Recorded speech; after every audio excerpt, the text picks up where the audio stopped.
ಎಲ್ಲ ಆತ್ಮಬಂಧುಗಳಿಗೂ ನಮಸ್ಕಾರ. ಮಂಡಲ ಧ್ಯಾನಕ್ಕೆ, ಆನಾಪಾನಸತಿ ಧ್ಯಾನಕ್ಕೆ ಎಲ್ಲರಿಗೂ ಕೂಡ ಸ್ವಾಗತ ಮಾಸ್ಟರ್ಸ್. ಧ್ಯಾನ ಮಹಾಯಜ್ಞ ಸಂಕಲ್ಪ ಧ್ಯಾನಕ್ಕೆ ಎಲ್ಲರಿಗೂ ಕೂಡ ಸ್ವಾಗತ. ಗುರುಜಿ ಬ್ರಹ್ಮಶ್ರೀ ಪಿತಾಮಹ ಪತ್ರಿಜಿಯವರಿಗೆ ನಾವು ನಮನವನ್ನು ತಿಳಿಸುತ್ತಾ, ಪ್ರಕೃತಿ ಮಾತೆಗೆ ನಾವು ನಮನವನ್ನು ತಿಳಿಸುತ್ತಾ, ಧ್ಯಾನ ಮತ್ತೆ ಅನುಭವ ಹಂಚಿಕೆ ಇವತ್ತಿನ ದಿನ ಪ್ರಾರಂಭಿಸೋಣ ಮಾಸ್ಟರ್ಸ್. ಮೊದಲು ಎಂದಿನಂತೆ ಮೊದಲು 45 ನಿಮಿಷ ಧ್ಯಾನ, ನಂತರ ಸಜ್ಜನ ಸಂಗತಿ ಇರುತ್ತೆ. ಧ್ಯಾನ ಮಾಡೋ ವಿಧಾನ ಆರಾಮಾಗಿ ನಾವು ಕೂತ್ಕೊಳ್ಳೋಣ ಮಾಸ್ಟರ್ಸ್.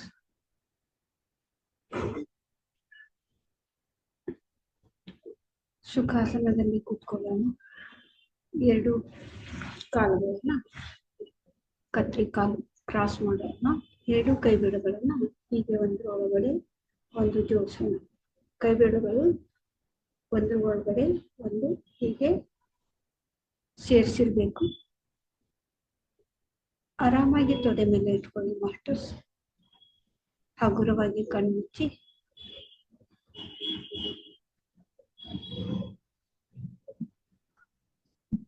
ಸಹಜವಾದಂತಹ ಉಸಿರಾಟವನ್ನು ನಾವು ಗಮನಿಸ್ತಾ ಇರೋಣ ಮಾಸ್ಟರ್ಸ್. ನಮ್ಮ ಗಮನ ಉಸಿರಿನ ಮೇಲೆ, ಮನಸ್ಸು ಆ ಕಡೆ ಈ ಕಡೆ ಹೋಗಬಾರ್ದು. ನಮ್ಮ ಮನಸ್ಸು ನಮ್ಮ ಉಸಿರಾಟದ ಮೇಲೆ ಗಮನ, ನಮ್ಮ ಮನಸ್ಸಿಗೆ ಅಲ್ಲಿ ನಿಲ್ಲಿಸ್ಬೇಕು. ಮನಸ್ಸು ಎಲ್ಲೂ ಆ ಕಡೆ ಈ ಕಡೆ ಹೋಗಬಾರ್ದು.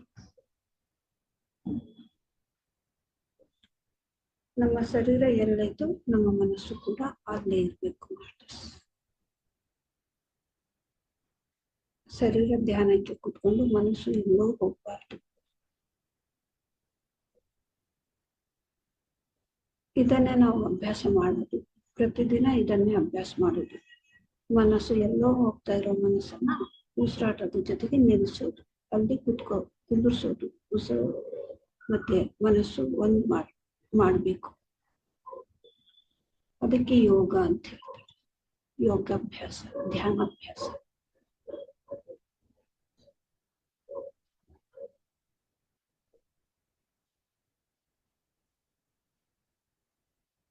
ಯಾವುದೇ ಮಂತ್ರ, ಭಗವಂತನ ನಾವು ಜಪ ಯಾವುದು ಕೂಡ ಬೇಡ ಮಾಸ್ಟರ್ಸ್. ಯಾವುದೋ ಒಂದು ಗುರುವಿನ ಊಹೆ ಇಟ್ಕೊಂಡು ಕುತ್ಕೊಳ್ಳೋದು, ಅಥವಾ ಒಂದು ಭಗವಂತನ ಊಹೆ ಇಟ್ಕೊಂಡು ಕುತ್ಕೊಳ್ಳೋದು, ಅಥವಾ ಯಾವುದೋ ಒಂದು ಪ್ರಾಪಂಚಿಕ ಮನಸ್ಸನ್ನು ಅದನ್ನ ಬೇಕು ಅಂತ ಹೇಳಿ ಕುತ್ಕೊಳ್ಳೋದು, ಅದು ಯಾವುದು ಬೇಡ.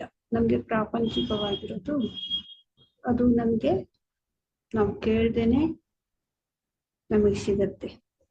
ನಾವು ಕೇಳಿದ್ರೆ ನಮ್ಗೆ ಎಷ್ಟು ಕೇಳ್ತೀವಿ ಅಷ್ಟು ಸಿಗತ್ತೆ. ನಾವು ಕೇಳದೆ ಇದ್ರೆ ನಮಗೆ ಊಹೆ ಕೂಡ ಮಾಡ್ಕೊಳ್ಳೋಕ್ಕಾಗದೆ ಇರೋಷ್ಟು ನಮ್ಗೆ ಹೆಚ್ಚಿಂದೇ ಸಿಗತ್ತೆ ಮಾಸ್ಟರ್ಸ್. ಅದು ನಮ್ಗೆ ವರ ಆಗುತ್ತೆ. ಕೇಳ್ದೇನೆ ನಮ್ಗೆ ಸಿಗೋದು ವರ. ಕೇಳಿದ್ದು ನಾವು ಏನ್ ಪಡ್ಕೊಳ್ತೀವಿ ಅದು ನಮ್ಗೆ ಶ್ರಾಪನೆ ಆಗುತ್ತೆ ಮಾಸ್ಟರ್ಸ್. ಹಂಗಾಗಿ ಯಾವುದು ಕೂಡ ನಮಗೆ ಗೊತ್ತಿಲ್ಲ, ಏನು ಕೂಡ ಪ್ರಾಪಂಚಿಕವಾಗಿ ತಿಳ್ಕೊಂಡು ಕುತ್ಕೊಳ್ಳೋದು ಬೇಡ. ಕೇವಲ ಧ್ಯಾನಕ್ಕೋಸ್ಕರ ನಾವು ಧ್ಯಾನಕ್ಕೆ ಕುತ್ಕೊಳ್ಳೋಣ. ಧ್ಯಾನದ ಶಕ್ತಿಯಿಂದ ಆ ಸಂಕಲ್ಪ ಅನ್ನೋದು ನಮ್ಮ ಅಂತರಂಗದಿಂದನೇ ಬರಬೇಕು. ಲೋಕ ಕಲ್ಯಾಣಕ್ಕೋಸ್ಕರ ನಿಸ್ವಾರ್ಥದಿಂದ ಆ ಸಂಕಲ್ಪ ಬರುತ್ತೆ ಮಾಸ್ಟರ್ಸ್. ಅಂತರಂಗದಿಂದ ಬರುತ್ತೆ. ಅದು ನಿಜವಾದ ಸಂಕಲ್ಪ. ಅಂತ ಒಂದು ಸಂಕಲ್ಪ ಪತ್ರಿಜಿ ಸಂಕಲ್ಪ ಶಕ್ತಿಗೆ ಜಯ ಜಯಪ್ಪ ಅಂತ ಹೇಳಿದ್ದಾರೆ. ನಮ್ಮ ಒಂದು ಪ್ರಾಪಂಚಿಕ ಒಂದು ಸಂಕಲ್ಪಕ್ಕೆ ಅದು ಸಿಗತ್ತೆ, ಇಲ್ಲ ಅಂತಲ್ಲ. ಆದ್ರೆ ಕೇಳ್ದೇನೆ ನಾವು ಅದು ಬರೋದು ನಮ್ಗೆ ಅದು ಬರ.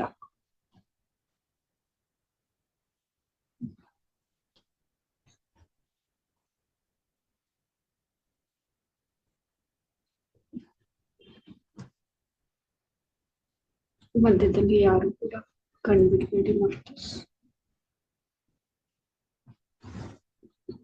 ಧ್ಯಾನಂ ಶರಣಂ ಗಚ್ಚಾಮಿ, ಸಂಗಂ ಶರಣಂ ಗಚ್ಚಾಮಿ, ಶ್ವಾಸಂ ಶರಣಂ ಗಚ್ಚಾಮಿ, ಸ್ನೇಹಂ ಶರಣಂ ಗಚ್ಚಾಮಿ, ಸತ್ಯಂ ಶರಣಂ ಗಚ್ಚಾಮಿ, ಧರ್ಮಂ ಶರಣಂ ಗಚ್ಚಾಮಿ, ಆಧ್ಯಾತ್ಮಿಕತ ಶರಣಂ ಗಚ್ಚಾಮಿ.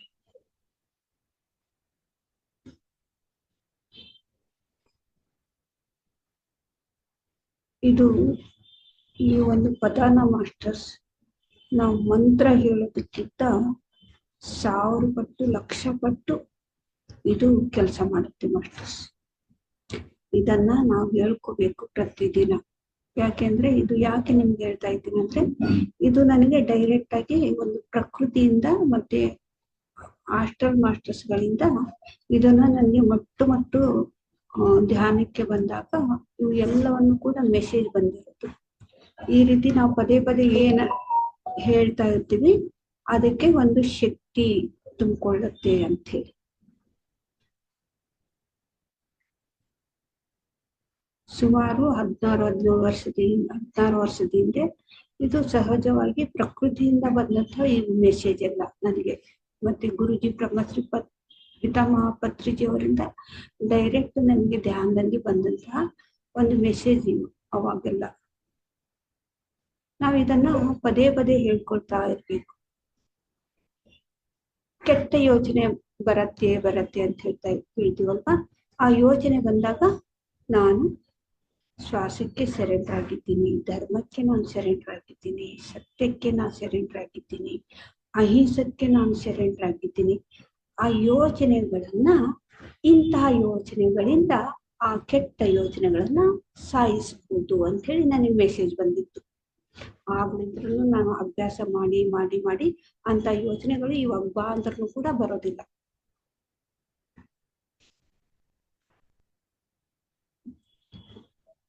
ಈ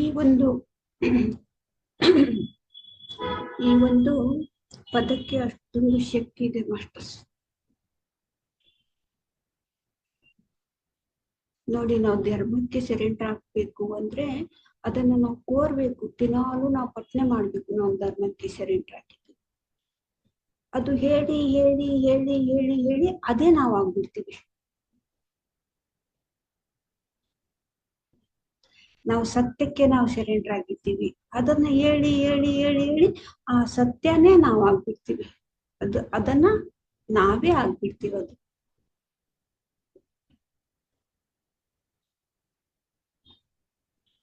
ಇವಾಗ ಮಂತ್ರ ಪಠನೆ ಯಾಕೆ ಮಾಡ್ತಾರೆ? ಆ ಮಂತ್ರದಿಂದ ಪಠನೆ ಮಾಡ್ತಾ ಮಾಡ್ತಾ ಮಾಡ್ತಾ ಒಂದೇ ಪಠನೆ ಮಾಡೋದ್ರಿಂದ ಅದ್ರಲ್ಲಿ ಶಕ್ತಿ ತುಂಬಿಕೊಳ್ಳುತ್ತೆ. ನಮ್ಗೆ ಅರ್ಥ ಗೊತ್ತಿದ್ದೇ ಇದ್ರೂ ಕೂಡ, ನಮ್ಗೆ ಅರ್ಥ ಬರ್ತಿದ್ರನೆ ಅದು ರಾಂಗ್ ಆಗಿ ಹೇಳಿದ್ರು ಕೂಡ ಅದು ಕೆಲಸ ಮಾಡುತ್ತೆ ಮಾಸ್ಟರ್ಸ್. ಹಂಗಾಗಿ ಮಂತ್ರ ಯಾರು ಸ್ಪಷ್ಟವಾಗಿ ಮತ್ತೆ ಕರೆಕ್ಟ್ ಆಗಿ ಪಠನೆ ಮಾಡ್ತಾರೆ ಅಂತವ್ರು ಮಾತ್ರ ಪಠನೆ ಮಾಡ್ಬೇಕು. ಅದು ಪಠನೆ ಮಾಡೋದು ಗೊತ್ತಿಲ್ವೋ ಅಥವಾ ಅದನ್ನ ರಾಂಗ್ ಸರಿಯೋ ಏನು ಕೂಡ ಗೊತ್ತಿಲ್ವೋ, ಅದನ್ನ ರಾಂಗ್ ಆಗಿದ್ರೆ ಅದೇ ನಮ್ ಜೀವನದಲ್ಲಿ ನಡೆಯುತ್ತೆ. ಯಾಕೆಂದ್ರೆ ನಾವು ಅದನ್ನೇ ಪಠನೆ ಮಾಡ್ತಾ ಇರ್ತೀವಿ ಪದೇ ಪದೇ ಪದೇ. ಇದು ನೋಡಿ, ಏನು ಕೂಡ ಇಲ್ಲ. ಶ್ವಾಸಂ ಶರಣಂ ಗಚ್ಚಾಮಿ, ನಮ್ಮ ಶ್ವಾಸಕ್ಕೆ ನಾವು ಸರೆಂಡರ್ ಆಗಿದ್ದೀವಿ. ಧರ್ಮಂ ಶರಣಂ ಗಚ್ಚಾಮಿ, ಎಲ್ರಿಗೂ ಕೂಡ ಚಿಕ್ಕ ಮಕ್ಕಳಿಗೂ ಕೂಡ ಅರ್ಥ ಆಗುತ್ತೆ ಇದು. ನಾನು ಧರ್ಮಕ್ಕೆ ಸರೆಂಡರ್ ಆಗಿದ್ದೀನಿ. ಸತ್ಯಂ ಶರಣಂ ಗಚ್ಚಾಮಿ, ನಾನು ಸತ್ಯಕ್ಕೆ ನಾನು ಸರೆಂಡರ್ ಆಗಿದ್ದೀನಿ.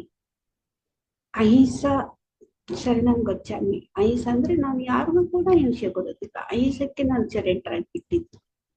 ನೋಡಿ, ಚಿಕ್ಕ ಮಕ್ಕಳಿಗೂ ಕೂಡ ಅರ್ಥ ಆಗುತ್ತೆ. ಇದು ಒಂದು ಮಂತ್ರಕ್ಕಿಂತ 1000 ಪಟ್ಟು 1,00,000 ಪಟ್ಟು ಇದು ಅಷ್ಟೊಂದು ಶಕ್ತಿ ಇದೆ ಮಾಸ್ಟರ್ಸ್. ಇದು ಪದೇ ಪದೇ ಹೇಳೋದ್ರಿಂದ ನೆಗೆಟಿವ್ ಯೋಚನೆ ಅದನ್ನ ಇಲ್ಲದೆ ಹಾಗೆ ಮಾಡ್ಬೇಕು. ನಮ್ಗೆ ನೆಗೆಟಿವ್ ಕೆಟ್ಟ ಯೋಚನೆ ಬರ್ತಾ ಇದೆಯಪ್ಪ ಅಂದ್ರೆ ಇದನ್ನ ನಾವು ಅಭ್ಯಾಸ ಮಾಡ್ಬೇಕು. ಆಗ ನಿಮ್ಗೆ ಕೆಟ್ಟ ಯೋಚನೆ ಬಾ ಅಂದ್ರೂ ಕೂಡ ಬರೋದಿಲ್ಲ. ಅಷ್ಟೊಂದು ಶಕ್ತಿ ಈ ಪದಗಳಿಗೆ ಇದೆ ಮಾಸ್ಟರ್ಸ್.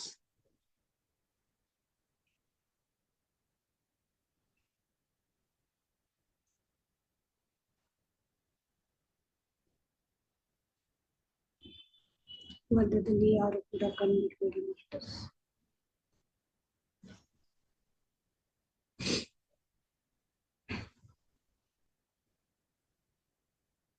ಆರಾಮಾಗಿ ನಾವು ಕೂತ್ಕೊಳ್ಳೋಣ.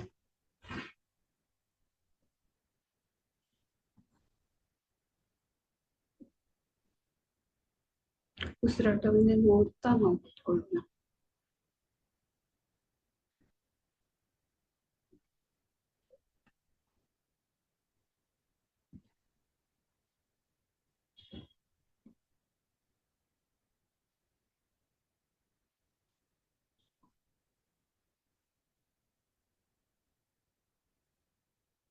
ಒಂದು ಅದ್ಭುತವಾದಂತಹ ಶಕ್ತಿ ನಮ್ಮ ಬ್ರಹ್ಮರಂಧ್ರದ ಮುಖಾಂತರ ನಮ್ಮ ಶರೀರದಲ್ಲಿ ಪ್ರವೇಶ ಆಗ್ತಾ ಇದೆ ಮತ್ತು ಆ ಅದ್ಭುತ ಶಕ್ತಿಯನ್ನು ನಾವು ಅರಿವಿನಿಂದ ಅನುಭವದಿಂದ ನಾವು ಅದನ್ನ ಆ ಎನರ್ಜಿಯನ್ನು ಅನುಭವದಿಂದ ನಾವು ಅದ ಬರೋದನ್ನ ನೋಡ್ತಾ ಇರೋಣ ಮಾಸ್ಟರ್ಸ್. ಅರಿವಿನಿಂದ ನಾವು ನೋಡ್ತಾ ಇರೋಣ.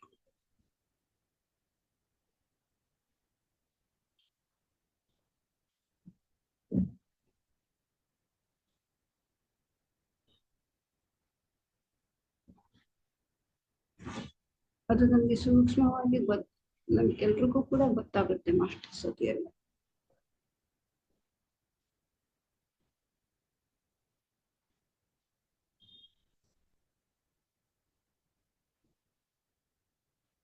ಮಧುರವಾದ ಸಂಗೀತ ಕೇಳ್ತಾ ಕೇಳ್ತಾ ಉಸಿರಾಟವನ್ನು ಗಮನಿಸ್ತಾ ಇದ್ದೀವಿ ಮಾಸ್ಟರ್ಸ್.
ಓಕೆ ಮಾಸ್ಟರ್ಸ್, ಕೇವಲ 1 ನಿಮಿಷ ಧ್ಯಾನದಿಂದ ನಾವು ಸಹಜ ಸ್ಥಿತಿಗೆ ಬರೋಣ.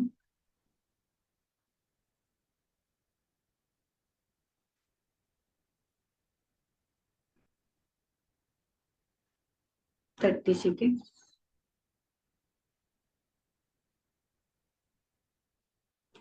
20 seconds. 10 seconds. ಓಕೆ ಮಾಸ್ಟರ್ಸ್, ಇವಾಗ ನಿಮ್ಮ 2 ಕೈಯನ್ನು ಕಣ್ಣಿನ ಇಟ್ಕೊಳ್ಳಿ. 5 seconds. 5, 4, 3, 2, 1, 0. ನಿಧಾನವಾಗಿ ನಿಮ್ಮ 2 ಕೈಗಳನ್ನು ನಗುಮುಖದಿಂದ ಹಗುರವಾಗಿ ಕಣ್ಣಿಗೆ. Masters, thank you masters. ಇಷ್ಟೊತ್ತು ನಾವು ಅದ್ಭುತವಾದಂತಹ ಧ್ಯಾನವನ್ನು ಮಾಡಿ ಧ್ಯಾನದ ಶಕ್ತಿಯನ್ನು ನಾವು ತಗೊಂಡಿದ್ದೀವಿ. ಧ್ಯಾನಕ್ಕೆ ಒಂದ್ಸತಿ ಜೋರಾಗಿ ಚಪ್ಪಾಳೆ. ಗುರುಜಿ ಬ್ರಹ್ಮಶ್ರೀ ಪಿತಾಮಹ ಪತ್ರಿಜಿಯವರಿಗೂ ಕೂಡ ನಾವು ಚಪ್ಪಾಳೆ ಮುಖಾಂತರ ಧನ್ಯವಾದವನ್ನು ತಿಳಿಸೋಣ. ಪ್ರಕೃತಿ ಮಾತೆಗೆ ನಾವು ಧನ್ಯವಾದವನ್ನು ತಿಳಿಸೋಣ. ನಮ್ಮ ಕುಟುಂಬದವರಿಗೆ ನಾವು ಧನ್ಯವಾದವನ್ನು ತಿಳಿಸೋಣ. ನಾವು ವಾಸವಾದಂತಹ ಮನೆಗೆ ನಾವು ಧನ್ಯವಾದವನ್ನು ತಿಳಿಸೋಣ. ನಮ್ಮ ಶರೀರಕ್ಕೆ ನಾವು ಧನ್ಯವಾದವನ್ನು ತಿಳಿಸೋಣ. ನಮ್ಮ ಶರೀರದ ಪ್ರತಿಯೊಂದು ಅಂಗಕ್ಕೂ ಕೂಡ ನಾವು ಧನ್ಯವಾದವನ್ನು ತಿಳಿಸೋಣ. ಜೂಮಲ್ಲಿ ವೀಕ್ಷಿಸುತ್ತಿರುವಂತಹ ಎಲ್ಲ ಆತ್ಮಬಂಧುಗಳಿಗೂ ಕೂಡ ನಾವು ಚಪ್ಪಾಳೆ ಮುಖಾಂತರ ಧನ್ಯವಾದವನ್ನು ತಿಳಿಸೋಣ ಮಾಸ್ಟರ್ಸ್. ಹಾಗೆ ಇವತ್ತಿನ ಅನುಭವ ಹಂಚಿಕೊಳ್ಳೋದಕ್ಕೆ ನಮ್ಮ ಜೊತೆಗಿದ್ದಾರೆ ಲಲಿತಾ ಕನ್ಕಲ್ ಅವರು ಮೇಡಮ್. ಅವ್ರಿಗೂ ಕೂಡ ನಾವು ಚಪ್ಪಾಳೆ ಮುಖಾಂತರ ಧನ್ಯವಾದವನ್ನು ತಿಳಿಸೋಣ masters. Thank you masters. Thank you masters. ಎಂದಿನಂತೆ ಇವತ್ತು ಧ್ಯಾನದ ನಂತರ ಅನುಭವ ಹಂಚಿಕೆ ಅಂದ್ರೆ ಸಜ್ಜನ ಸಾಂಗತ್ಯ ಇರತ್ತೆ. ಇವತ್ತು ನಮ್ಮ ಜೊತೆಗೆ ಲಲಿತಾ ಕಂದಗಲ್ ಅಂತೇಳಿ ಇವರು ಗಂಗಾತಿ ಅವರು. ಇವರು ಸುಮಾರು ವರ್ಷಗಳಿಂದ ಧ್ಯಾನ ಮಾಡ್ತಾ ಇದ್ದಾರೆ ಮಾಸ್ಟರ್ಸ್. ಅನೇಕ ಕಡೆ ಪ್ರಚಾರ ಮತ್ತೆ ಕೂಡಲ ಸಂಗಮದಲ್ಲಿ ಇವರು ಒಂದು ತುಂಬಾ ಅದ್ಭುತವಾದಂತಹ ಎಲ್ಲರೂ ಸೇರಿ ಕಾರ್ಯಕ್ರಮವನ್ನು ಮಾಡ್ತಾ ಕೂಡ. ಹಾಗೆ ಇವರ ಒಂದು ಧ್ಯಾನದ ಮೊದಲು, ಧ್ಯಾನದ ನಂತರ ಮತ್ತೆ ಧ್ಯಾನ ಯಜ್ಞ ಮತ್ತೆ ಸಸ್ಯಾಹಾರ ಜಾತದ ಬಗ್ಗೆ ಇವರ ಮುಖಾಂತರ ನಾವು ಇವತ್ತು ತಿಳಿದುಕೊಳ್ಳೋಣ. ಮೇಡಮ್, ನಿಮ್ಗೆ PMCSHK ವತಿಯಿಂದನೂ ಕೂಡ ಮತ್ತೆ ಹನುಮಸಾಗರ ಧ್ಯಾನ ಟೀಮ್ ವತಿಯಿಂದನೂ ಕೂಡ ನಿಮ್ಗೆ ಸ್ವಾಗತವನ್ನ ಕೋರ್ತಾ ಇದ್ದೀವಿ ಮೇಡಮ್. Thank you. ಓಟು ಮೇಡಮ್, ಓಟು. ವೇದಿಕೆಯಲ್ಲಿರುವ ಎಲ್ಲ ಆತ್ಮ ಬಂಧುಗಳಿಗೆ ಪ್ರೀತಿಪೂರ್ವಕ ನಮಸ್ಕಾರ. ನಾವೆಲ್ಲರೂ ಎಷ್ಟು ಭಾಗ್ಯವಂತರು, ಎಷ್ಟು ಮಹಾಭಾಗ್ಯಶಾಲಿಗಳು. ಪ್ರತಿದಿನ ನಾವು ಧ್ಯಾನ, ಸಜ್ಜನ ಸಾಂಗತ್ಯ, ಸ್ವಾಧ್ಯಾಯದಲ್ಲಿ ತೊಡಗಿಸಿಕೊಂಡಿದ್ದೀವಿ. ಮುಖ್ಯವಾಗಿ ಆತ್ಮೋನ್ನತಿಯ ಮಾರ್ಗದಲ್ಲಿದ್ದೀವಿ. ಎಲ್ರಿಗೂ ಧ್ಯಾನ ಗೊತ್ತಿರೋಕ್ಕಿಂತ ಮುಂಚೆ ಒಂದು ರೀತಿಯ ಜೀವನ ಇರುತ್ತೆ, ಧ್ಯಾನಕ್ಕೆ ಬಂದ ನಂತರ ಇನ್ನೊಂದು ರೀತಿಯ ಜೀವನ. ನನ್ನ ಜೀವನದಲ್ಲೂ ಅದೇ ರೀತಿ ಇದೆ. 2000 ನನ್ನ ಹೆಸರು ಲಲಿತಾ ನಾರಾಯಣ್ ಕಂದಗಲ್ಲು. ನಾನು ರಾಜ್ಯಶಾಸ್ತ್ರ ಉಪನ್ಯಾಸಕಿಯಾಗಿ ಬಾಲಕರ ಸರ್ಕಾರಿ ಪದವಿ ಪೂರ್ವ ಕಾಲೇಜು ಗಂಗಾವತಿಯಲ್ಲಿ ನಾನು ಸೇವೆ ಸಲ್ಲಿಸ್ತಾ ಇದ್ದೇನೆ. ನಾನು ಕೊಪ್ಪಳದ ಹತ್ರ ಹಲಗೇರಿಯಲ್ಲಿ ನನಗೆ ಜಾಬ್ ಫಸ್ಟ್ 2009ರಲ್ಲಿ. ಪ್ರತಿದಿನ ಬಸ್ಸಿಗೆ ಹೋಗಿ ಬರೋದು ಮಾಡ್ತಾ ಇದ್ದೆ, ಅಪ್ ಅಂಡ್ ಡೌನ್ ಅಂತೀವಲ್ಲ ಆ ರೀತಿ. ಆ 2011ರಲ್ಲಿ ಇದೇ ರೀತಿ ಬಸ್ಸಿಗೆ ಹೋಗುವಾಗ ನನ್ನ ಪಕ್ಕದ ಸೀಟಿನಲ್ಲಿ ಒಂದು ದಿನ ಲಲಿತಾ ನಾರಾಯಣ್ ವಗ್ಗ, ಇದೇ ಗಂಗಾವತಿ ಅವರು ನನ್ನ ಪಕ್ಕದ ಸೀಟ್ನಲ್ಲಿದ್ರು. ಅವ್ರ ಮೂಲಕ ಅವರು ಬಸ್ನಲ್ಲಿ ನನಗೆ ಈ ಧ್ಯಾನದ ಬಗ್ಗೆ ಹೇಳಿದ್ರು. ನನಗೂ ಆಶ್ಚರ್ಯ. ನಾನು ಬಸ್ನಲ್ಲಿ ಯಾರ ಹತ್ರ ಮಾತಾಡ್ತಿರಲಿಲ್ಲ, ಬುಕ್ ಓದ್ಕೋತಾ ಹೋಗ್ತಿದ್ದಿಲ್ಲ, ನ್ಯೂಸ್ ಪೇಪರ್ ಓದ್ತಾ ಹೋಗ್ತಾ ಇದ್ದೆ.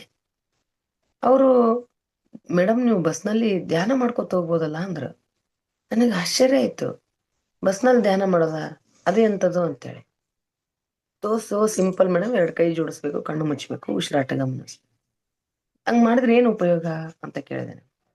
ಅವ್ರು ಹೇಳಿದ್ರು, ತಲೆನೋವಿಂದ ಕ್ಯಾನ್ಸರ್ವರೆಗೂ ಹೋಗುತ್ತೆ. ಹಾಗೆ ನೋಡಿದ್ರೆ ನನಗೇನು ಕಾಯಿಲೆಗಳು ಅಂತೇನು ಇರಲಿಲ್ಲ. ಆದ್ರೆ ಕುತೂಹಲ, ನಾನು ಆಲ್ರೆಡಿ ಯೋಗ, ಆಸನಗಳು, ಪ್ರಾಣಾಯಾಮ ಅನುಲೋಮ ವಿಲೋಮ ಕಪಾಲ್ಭಾತಿ ಎಕ್ಸಸೈಸ್ ಮಾಡ್ತಾ ಇದ್ದೆ ನಾನು. ಯಾಕೆಂದ್ರೆ ನನಗೇನಂದ್ರೆ ಬಾಲ್ಯದಿಂದ ಒಂದು ಎಷ್ಟು ಸಾಧ್ಯ ಅಷ್ಟು ನಾವು ಆರೋಗ್ಯವಾಗಿರ್ಬೇಕು, ಯಾರ ಮೇಲೆ ಡಿಪೆಂಡ್ ಇರಬಾರ್ದು, ಬೇರೆಯವ್ರ ಮೇಲೆ. ನಮ್ಮ ತಂದೆಯವ್ರ ಬಗ್ಗೆ ನೋಡಿದ್ದೆ ನಾನು ಬಾಲ್ಯದಲ್ಲಿ. ಮೆಡಿಸಿನ್ ನುಂಗೋದು, ಆ ಕಾಯಿಲೆಗಳಿಂದ ಅವರು ಬಹಳಷ್ಟು ಸಫರಿಂಗ್ ಆಗೋದು, ನೋವು ಅನುಭವಿಸೋದು, ಇವ್ಯಾವು ಇರಬಾರ್ದು. ಆರೋಗ್ಯವಾಗಿರ್ಬೇಕು ಅಂದ್ರೆ ಯೋಗ ಮಾಡಬೇಕು. ಯೋಗ ಗೊತ್ತಿತ್ತು ನನಗೆ, ಒಂದು ನಮ್ಮೂರಲ್ಲಿ ಯೋಗ ಹೇಳ್ಕೊಡಕ್ ಬಂದಿದ್ರು. ಯಾವಾಗ ಅದರಲ್ಲಿ ಧ್ಯಾನ ಹೇಳಿರ್ಲಿಲ್ಲ. ಅದು ಆಕ್ಚುಲಿ ಯೋಗ ಅಂದ್ರೆ ಯಮ ನಿಯಮ ಪ್ರಾಣಾಯಾಮ ಪ್ರತ್ಯಾಹಾರ ಯೋಗನೂ ಧ್ಯಾನ ಬರುತ್ತೆ, ಆದ್ರೆ ಹೇಳಿಲ್ಲ ಅವರು, ಬರೀ ಯೋಗದ ಬಗ್ಗೆ ಹೇಳಿದಾಗ ಕುತೂಹಲ ಆಯ್ತು, ಅನ್ಸಿತ್ತು. ಬರೀ ಧ್ಯಾನ ಮಾಡಿದ್ರೆ ರೋಗ ಹೋಗ್ತಾವ ನಂಗಿದ್ರೆ ಮತ್ತೆ ಇಷ್ಟ್ಯಾಕೆ ಆಸ್ಪತ್ರೆ ಅದಾವ ಅಂತ. ಆದ್ರೂ ಕೂಡ ಟ್ರೈ ಮಾಡೋಣ, ತಪ್ಪೇನದ, ನಾವಿಲ್ಲೇನು ದುಡ್ಡು ಖರ್ಚಾಗೋದಿಲ್ವಲ್ಲ ಅಂತೇಳಿ ಅವ್ರ ಮನೆಗೆ ಹೋಗಿ ಪ್ರತಿದಿನ ಧ್ಯಾನ ಮಾಡೋದಕ್ಕೆ ಶುರು ಮಾಡಿದೆ. ಮೊದ್ಲಿಗೆ ನಂಬಿಕೆ ಬರದೇ ಇದ್ರು ಕಣ್ಣು ಮುಚ್ಚಿ ಇದೇ ರೀತಿ ಮ್ಯೂಸಿಕ್ ಹಾಕೊಂಡು ಉಸಿರಾಟ ಗಮನಿಸ್ತಾ ಕೂಡೋದನ್ನ ಕಲ್ತಿದ್ವಿ. ಮಾಡ್ತಾ ಮಾಡ್ತಾ ಅವ್ರ ಮನೆಗೆ ಆಗಾಗ ಸಜ್ಜನ ಸಾಂಗತ್ಯ, ಬೇರೆ ಊರಿಂದ, ಈಗಿನ ತರ ಜೂಮ್ ಇಲ್ಲ, ಯೂಟ್ಯೂಬ್ಗಳಿಲ್ಲ, ಆಮೇಲೆ ಇವ್ಯಾವುದೇ ತರದ್ದು ಗೂಗಲ್ ಮೀಟು ಇವ್ಯಾವು ಇಲ್ಲ ಅವಾಗ. 2011 ಮಾತು ನಾನು ನಿಮ್ಗೆ ಹೇಳ್ತಾ ಇರೋದು. ಅವಾಗ ಏನಾದ್ರೂ ಸಜ್ಜನ ಸಾಂಗತ್ಯ ಆಗ್ಬೇಕು ಅಂದ್ರೆ ನೇರವಾಗಿ ಪಿರಮಿಡ್ ಮಾಸ್ಟರ್ಗಳೇ ನಮ್ಮ ಮನೆಗೆ ಬರೋರು.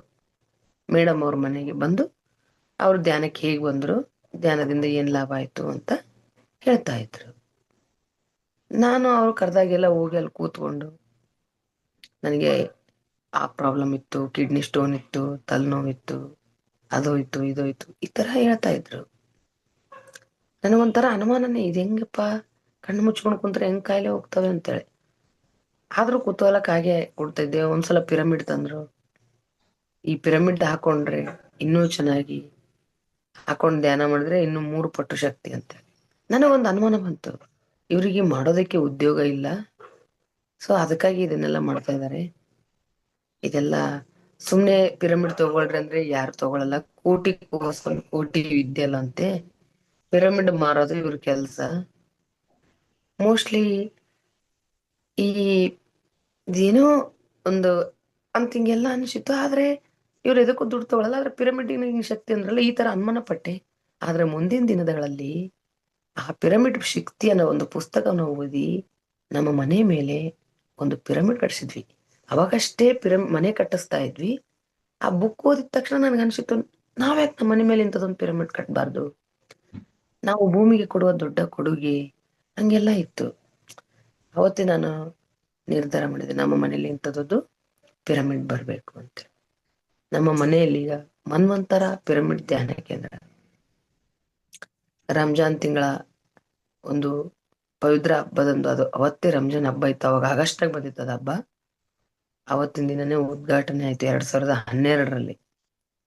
ನಿರಂತರವಾಗಿ ಅದರಲ್ಲಿ ಸಾಮೂಹಿಕ ಧ್ಯಾನ, ಗ್ರೂಪ್ ಮೆಡಿಟೇಷನ್ ಇರುತ್ತೆ ಪ್ರತಿದಿನ 6ರಿಂದ 7, ಹುಣ್ಣಿಮೆ ಧ್ಯಾನ, ಆಗಾಗ ಸತ್ಸಂಗಗಳು, ಬಹಳಷ್ಟು ಸ್ಕೂಲು, ಶಾಲೆ, ಕಾಲೇಜು, ಹಾಸ್ಟೆಲ್ಗಳು, NSS ಕ್ಯಾಂಪು, ಪೊಲೀಸ್ ಸ್ಟೇಷನ್, ಎಲ್ಲ ಕಡೆ ಧ್ಯಾನ ಪ್ರಚಾರ. ನನಗೆ ಯಾವಾಗ ಧ್ಯಾನದಿಂದ ಒಳ್ಳೇದಾಯ್ತು, ನನಗೆ ಗೊತ್ತಾಯ್ತು ಇದೇ ಸತ್ಯ, ಇದೆ ಎಲ್ರಿಗೂ. ಮೊದಲು ನಮ್ಮ ಕಾಲೇಜ್ನಲ್ಲಿ ನಮ್ಮ ಪ್ರಿನ್ಸಿಪಾಲ್ ಪರ್ಮಿಷನ್ ತಗೊಂಡು ನಮ್ಮ ಕಾಲೇಜ್ನಲ್ಲಿ ಡೈಲಿ ಧ್ಯಾನ ಮಾಡಿಸೋದನ್ನ ಶುರು ಮಾಡಿದ್ವಿ. ಹುಡುಗರು ಬಂದು ಹೇಳ್ತಿದ್ರು, ಮೇಡಮ್ ಕೋಪ ಕಡಿಮೆ ಆಗಿದ್ರಿ, ಮೇಡಮ್ ಓದ್ಬೇಕೇ ಅನಿಸ್ತಿರ್ಲಿಲ್ಲ, ಈಗ ಓದ್ಬೇಕು ಅನಿಸ್ತದ್ರಿ, ಒಂದು ತಾಸು ಓದ್ತೇನ್ರಿ. ಹೀಗೆ SSLCಯಲ್ಲಿ ಕಡಿಮೆ ಅಂಕ ತಗೊಂಡ ವಿದ್ಯಾರ್ಥಿ ಸೆಕೆಂಡ್ PUC 92 93 ಮಾಡಿದ. ಇಲ್ಲಿ 56 ಇತ್ತು, ಅಲ್ಲಿ 93. ಹೆಂಗ್ ಸಾಧ್ಯ? ಧ್ಯಾನದಿಂದ. ಅವನು ಹೇಳ್ತಿದ್ದ, ನೀವು ಕ್ಲಾಸ್ನಲ್ಲಿ 5 ನಿಮಿಷ 10 ನಿಮಿಷ ಧ್ಯಾನ ಮಾಡಿಸಿದ್ರೆ ನಾನು ಹಾಸ್ಟೆಲ್ನಾಗ ಹೋಗಿ ಗುಡ್ಡದಾಗ ಓದ್ಕೋತ ಕೊಡೋತಿಗಿ ಹೆಚ್ಚೆಚ್ಚು ಧ್ಯಾನ ಮಾಡ್ತಿದ್ದೆ ಮೇಡಮ್ ಅಂತ. So simple. ಇದರಿಂದ ನನಗೆ ಅನಿಸಿತ್ತು, ನಮ್ಮ ವಿದ್ಯಾರ್ಥಿಗಳಿಗೆ ಸಿಕ್ಕಿರೋ ಈ ಧ್ಯಾನ ಬೇರೆ ಸ್ಕೂಲು ಕಾಲೇಜು ಎಲ್ಲರಿಗೂ ಸಿಗಬೇಕು ಅಂತೇಳಿ ಸುಮಾರು ಒಂದು 300 ಕ್ಲಾಸುಗಳು, ಇವತ್ತೊಂದು ನಾಳೆ ಒಂದು ಪ್ರೈಮರಿ, ಆಫ್ಟರ್ ಕಾಲೇಜ್ ಅವರ್ ನಾನು ಫ್ರೀನೇ ಇರ್ತೀನಿ, ಕಾಲೇಜ್ ಆದ್ಮೇಲೆ ಈ ರೀತಿ ಎಲ್ಲ ಸ್ಕೂಲು ಕ್ಲಾಸ್ ಕಾಲೇಜು ಹಾಸ್ಟೆಲ್ಗಳಿಗೆ ಹೋಗಿ ಧ್ಯಾನ ಹೇಳ್ಕೊಡ್ತಾ ಇದ್ವಿ. ಬಹಳ ಖುಷಿ ವಿಚಾರ ಅದು. ಬಹಳ ಅಂದ್ರೆ ಬಹಳ ಸಂತೋಷ. ಹೇಳಿ ಬಂದಾಗ್ಲಿಂದ ಮೇನ್ ಅಂದ್ರೆ ನನ್ನ ಮಕ್ಕಳು, ಮುಖ್ಯವಾಗಿ ನನ್ನ ಮಕ್ಕಳು ಧ್ಯಾನ ಮಾಡಕ್ ಶುರು ಮಾಡಿದ್ರು. ಅವ್ರಿಗೆ ಹೇಳಿದಾಗನು ಅವರು ಲಾಭ ತಗೊಂಡ್ರು. ನವೇಶ್ರೀ ಕಂದಗಲ್ ಅಂತೇಳಿ ಈಗ BA MS ಓದ್ತಾ ಇದ್ದಾಳೆ ಮೈಸೂರಿನಲ್ಲಿ. ನನ್ನ ಮಗ CA ಮಾಡ್ತಾ ಇದ್ದಾನೆ. ಒಂದೇ ಸಲಕ್ಕೆ ಫೌಂಡೇಶನ್ ಇಂಟರ್ಮೀಡಿಯೇಟ್ ಪಾಸ್ ಆಗಿ ಈಗ ಅವನು ಆರ್ಟಿಕಲ್ಶಿಪ್ ನಲ್ಲಿ ಬೆಂಗಳೂರಿನಲ್ಲಿದ್ದಾನೆ. ಇದು ಎಲ್ಲ ಮಕ್ಕಳು, ನನ್ನ ಮಕ್ಕಳಂತೆ ಎಲ್ಲ ಮಕ್ಕಳಿಗೂ ಧ್ಯಾನ ಸಿಗ್ಬೇಕು ಅಂತ ಎಷ್ಟೋ ಕಾಲೇಜುಗಳು ಶನಿವಾರ ದಿನ ಬೆಳಗ್ಗೆ ಡ್ರಿಲ್ಲಿಂಗ್ ಟೈಮ್ ಇದ್ದಾಗ ಮೊದಲೇ ಕೇಳಿ ಬರ್ತಿದ್ವಿ, ಇದೊಂದಿನ ಫುಲ್ಲು ಧ್ಯಾನದ ಬಗ್ಗೆ ಮತ್ತು ಸಸ್ಯಾಹಾರದ ಬಗ್ಗೆ. ನಾನು ಕಡ್ಡಾಯವಾಗಿ ಸ್ಕೂಲ್ ಕಾಲೇಜುಗಳು ಎಲ್ಲೇ ಇರಲಿ ಸಸ್ಯಾಹಾರದ ಬಗ್ಗೆ ಹೇಳೋದು. ಹಾಗೆ ನೋಡಿದರೆ ನಾವು ಬರುತ್ತ ಸಸ್ಯಾಹಾರಿಗಳು. ಆದರೆ ಒಂದು ಬಾರಿ ಒಬ್ಬರ ಮಾತಿನ ಪ್ರಭಾವಕ್ಕೆ ಒಳಗಾಗಿ ಎಗ್ಗು ತಿನ್ನೋದನ್ನ ಕಲಿತೆ. ಒಂದು 2 ಸಲ 3 ಸಲ ತಿಂದಿರ್ಬೋದು ಅಷ್ಟೇ ಇಡೀ ಜೀವನದಲ್ಲಿ. ಸಾರಿ, ನಮ್ಗೆ ಗೊತ್ತಿರ್ಲಾರ್ದೆ ಈ ತಪ್ಪು ಮಾಡಿದೀವಿ ಅಂತೇಳಿ ಅದನ್ನು ಕೂಡ ಮೊದಲು ಬಿಟ್ಬಿಟ್ಟು. ಒಂದು ಕೋಳಿ ಕಟ್ ಮಾಡಿ ತಿಂದ್ರೆ ಒಂದು 20 ಜನ ತಿಂದ್ರೆ ಆ ಕೋಳಿ ಅನ್ನು ಸಾಯಿಸಿದ ಪಾಪ 20 ಜನರಿಗೆ ಹೋಗುತ್ತೆ. ಆದರೆ ಒಂದು ಮೊಟ್ಟೆಯನ್ನ ಒಬ್ರು ತಿಂದ್ರೆ ಒಂದು ಜೀವಿಯನ್ನೇ ಕೊಂದಷ್ಟು ಪಾಪ. ಇನ್ನು ಈ ಪಾಪದ ಅಡಿಗೆ ನಮಗೆ ಆಗ್ಬೇಕು. ಸೊ ಹೀಗೆ ನನ್ನ ಜರ್ನಿ ಮುಂದುವರಿತಾ ಹೋಯ್ತು. ಆಗಾಗ ಬುದ್ಧ ಪೂರ್ಣಿಮೆಗೆ ಹೋಗುವಂಥದ್ದು. 3 ದಿನ ಬೆಂಗಳೂರಿನಲ್ಲಿ ಕಳೀತಾ ಇದ್ವಿ. ಮಹಾ Maitreya pyramid Bengaluru, pyramid valley international. ಇನ್ನು ಪ್ರತಿ ವರ್ಷ ಹೈದರಾಬಾದ್, ಆ ಡಿಸೆಂಬರ್ ಬಂದ್ರೆ ಖುಷಿ ನಮಗೆ. 21ರಿಂದ 31ರವರೆಗೆ ಧ್ಯಾನ ಮಹಾಚಕ್ರ. ಅಲ್ಲಿ ಹೈದರಾಬಾದಿಂದ ಶ್ರೀಶೈಲಕ್ಕೆ ಹೋಗುವ ಒಂದು ಮಾರ್ಗದಲ್ಲಿ, ಹೈವೇದಲ್ಲಿ ಕಡತಲ್ ಅಂತ ಒಂದೂರು, ಅಲ್ಲಿಂದ ನಾವು ಆಟೋಕ್ಕೆ ಹೋಗ್ಬೇಕು. ಅಲ್ಲಿ ಕೈಲಾಸಪುರಿ ಅಂತೀವಿ, ಮಹೇಶ್ವರ ಪಿರಮಿಡ್, ಪಾರ್ವತಿ ಪಿರಮಿಡ್ ಇದಾವೆ. ಅಲ್ಲಿ ಹೋಗಿ ಇರೋದೇ ಒಂದು ಮಹಾಭಾಗ್ಯ. ಮತ್ತು ಮಹೇಶ್ವರ ಪಿರಮಿಡ್ನಲ್ಲಿ ಧ್ಯಾನ ಮಾಡೋದು, ಕಿಂಗ್ ಚೇಂಬರ್ನಲ್ಲಿ ಕೂತು. ಹೀಗೆ ಧ್ಯಾನದ ಪ್ರಯಾಣ ಮುಂದುವರಿತಾ ಇತ್ತು. ಅಲ್ಲಿ ಹೋದಾಗೆಲ್ಲ ಪುಸ್ತಕ ತಗೊಳ್ತಾ ಇದ್ವಿ, ಆ ಪುಸ್ತಕಗಳನ್ನ ಓದ್ತಾ ಇದ್ವಿ. ಕೆಲವು ಪುಸ್ತಕಗಳು ಕನ್ನಡಕ್ಕೆ ಬರಬೇಕು ಅನ್ಸಿತ್ತು. ಅದರಲ್ಲಿ ನಾನು ಕೆಲವು ಪುಸ್ತಕಗಳು, ಪತ್ರಿಜಿಯವರ ಗಣಪತಿ ಸಂದೇಶಗಳು, ಪತ್ರಿಜಿಯವರು ಬರೆದಂತಹ ಸಾಕ್ರಟಿಸ್, ಮತ್ತೆ ಕ್ರಾಫ್ಟ್ ಸರ್ಕಲ್ ಬಗ್ಗೆ 2 ಪುಸ್ತಕಗಳು, ಡಾಕ್ಟರ್ ನ್ಯೂಟನ್ ಅವರು ಬರೆದಂತಹ ಪಾಸ್ಟ್ ಲೈಫ್ ರಿಗ್ರೆಷನ್, ಆ ಪುಸ್ತಕವನ್ನು ಕೂಡ ಕನ್ನಡಕ್ಕೆ ತಂದಿದ್ದೀವಿ. ನಿಜವಾಗ್ಲೂ ಒಂದು ಖುಷಿ ಆಗುತ್ತೆ. ಧ್ಯಾನ ಎಷ್ಟು ಮುಖ್ಯನೋ ಸ್ವಾಧ್ಯಾಯ ಅಷ್ಟೇ ಮುಖ್ಯ. ಸ್ವಾಧ್ಯಾಯಕ್ಕಾಗಿ ಪತ್ರಿಜಿ ಸರ್ ಅವರು ಆರಂಭಿಸಿದಂತ ಪುಸ್ತಕ ಯಾವುದು ಅಂದ್ರೆ ಧ್ಯಾನ ಕಸ್ತೂರಿ. 500 ರೂಪಾಯಿ ಕೊಟ್ರೆ ಪ್ರತಿ ತಿಂಗಳು ನಮ್ಮ ಮನೆ ಬಾಗಿಲು ಬರುತ್ತೆ. ಎಲ್ಲಾ ವಿಷಯಗಳಿರುತ್ತೆ ಅದರಲ್ಲಿ. ಸಸ್ಯಾಹಾರದ ಮಹತ್ವ ಇರುತ್ತೆ, ಪಿರಮಿಡ್ ಶಕ್ತಿ, ಮಕ್ಕಳಿಗೆ ಯಾಕೆ ಧ್ಯಾನ ಕೊಡಬೇಕು, ಈ ಎಲ್ಲ ವಿಷಯಗಳನ್ನು ಒಳಗಡೆ. ಇನ್ನು ಪತ್ರಿಜಿಯವರ ಪುಸ್ತಕಗಳನ್ನು ಓದ್ಬೇಕು, ತುಳಸಿದಳ, ಹೀಗೆ ಹಲವಾರು ಬುಕ್ಗಳನ್ನು ಬರ್ತವೆ, ಭಜ ಗೋವಿಂದಂ, ಎನ್ಲೈಟ್ಮೆಂಟ್, ಆ ರೀತಿ. ಸರಿ, ಒಟ್ಟಾರೆ ಈ ಒಂದು PSSM ಅನ್ನೋದೊಂದು ಮೂವ್ಮೆಂಟ್, ಅದು ನಿಲ್ಲೋದಿಲ್ಲ, ಅದು ನಿರಂತರವಾಗಿ ಚಲಿಸ್ತಾ ಇದೆ. ಎಷ್ಟು ಕರ್ನಾಟಕದಲ್ಲಿ ಬುದ್ಧ ಪೂರ್ಣಿಮೆ ಒಂದೇ ಆಗ್ತಿತ್ತು, ಈಗ ಎಲ್ಲೆಲ್ಲೋ ಧ್ಯಾನ ಮಹಾಚಕ್ರಗಳು. ಯಾಕಂದ್ರೆ ಒಟ್ಟಾರೆ ಈ ಸ್ತ್ರೀ ಶಕ್ತಿ ಅನ್ನೋದು ಎಲ್ಲರಲ್ಲೂ ಜಾಗೃತಿಯಾಗಿ ಧ್ಯಾನ ಮಾಡೋದ್ರ ಮೂಲಕ ಇನ್ನೂ ಅದ್ಭುತವಾಗಿ ಕೆಲಸ ಮಾಡಬಹುದು. ಆದ್ರಿಂದ ಸಸ್ಯಾಹಾರದ ಬಗ್ಗೆ ಎಷ್ಟೋ ಮಹನೀಯರು ಹೇಳಿದ್ದಾರೆ ಈ ಮುಂಚೆಯಿಂದ ನಮಗೆ. ಯಾಕೆ ಹೇಳಿದ್ದಾರೆ ಮಹನೀಯರು? ಅಹಿಂಸಾ ಪರಮೋಧರ್ಮ ಅಂತ ಬುದ್ಧ ಹೇಳಿದ, ಜೀವಿಸಲು ಬಿಡುವಂತ ಮಹಾವೀರ ಹೇಳಿದ, ದಯೆ ಇರಬೇಕು ಸಕಲ ಜೀವಿಗಳಲ್ಲಿ, ದಯೆಯೇ ಧರ್ಮದ ಮೂಲವಯ್ಯ ಅಂತ ಬಸವಣ್ಣ. ಇವ್ರು ಮೂವರಲ್ದೆ ಜೀಸಸ್ ಯಾವಾಗ್ಲೂ ಕುರಿಮರಿಯನ್ನ ಇಟ್ಟುಕೊಳ್ಳೋದು. ಯಾಕೆ? ಪ್ರೀತಿಸ್ರೆ, ಪ್ರಾಣಿಗಳನ್ನ ಪ್ರೀತಿಸ್ರೆ ಅಂತ. ಹೀಗೆ ಸಾಕ್ರಟಿಸ್ ಹೇಳ್ತಾ ಇದ್ದ, ನಿನ್ನ ತಟ್ಟೆಯಲ್ಲಿ ಮಾಂಸ ಇಟ್ಟುಕೊಂಡು ಪ್ರೀತಿ ಕರುಣೆ ಬಗ್ಗೆ ಮಾತಾಡಬೇಡಿ ಅಂತ. ಅಂದ್ರೆ ನಮ್ಮಲ್ಲಿ ಪ್ರೇಮ ತತ್ವ, ಕರುಣೆ, ಈ ತರದ ಗುಣಗಳು ಬೆಳಿಬೇಕು ಅಂದ್ರೆ ಮಾಂಸಾಹಾರ ತಿಂದ್ರೆ ಸಾಧ್ಯ ಇಲ್ಲ. ಎಂತ ಆಹಾರವೋ ಅಂತ ಸ್ವಭಾವವೇ. ಆದ್ರಿಂದ ಇಂತಹ ವೇದಿಕೆಗಳು ಬಂದಾಗ ಬಳಸ್ಕೋಬೇಕು. 16ನೇ ತಾರೀಕು ಹನುಮ ಸಾಗರದಲ್ಲಿ ದೊಡ್ಡ ಮಟ್ಟದ ಒಂದು ರ್ಯಾಲಿ ಹಾಗೂ ದೊಡ್ಡ ಮಟ್ಟದ ಧ್ಯಾನ ಇಟ್ಟುಕೊಂಡಿದ್ದಾರೆ. ಕುಷ್ಟಗಿ ತಾಲೂಕ ನೋಡ್ರಿ, ಬಹಳ ದೂರ ಇಲ್ಲ. ಆಮೇಲೆ ಅದಕ್ಕೆ ಭಾಗವಹಿಸಕ್ ಆಗದಿದ್ದವರು ತಾನು ಮನ ಧನ ಬೇರೆ ರೂಪದಲ್ಲಿ ಏನು ಕೊಡಕ್ಕಾಗುತ್ತೋ ನೋಡಿ ಪ್ರಯತ್ನಿಸಬಹುದು. ಹೀಗೆ ಈ ಧ್ಯಾನ ಮಹಾಯಜ್ಞ, ಸಶಾಹಾರ ರ್ಯಾಲಿಗಳು ಎಲ್ಲ ಕಡೆ ನಡೀತಾ ಇದ್ದಾವೆ.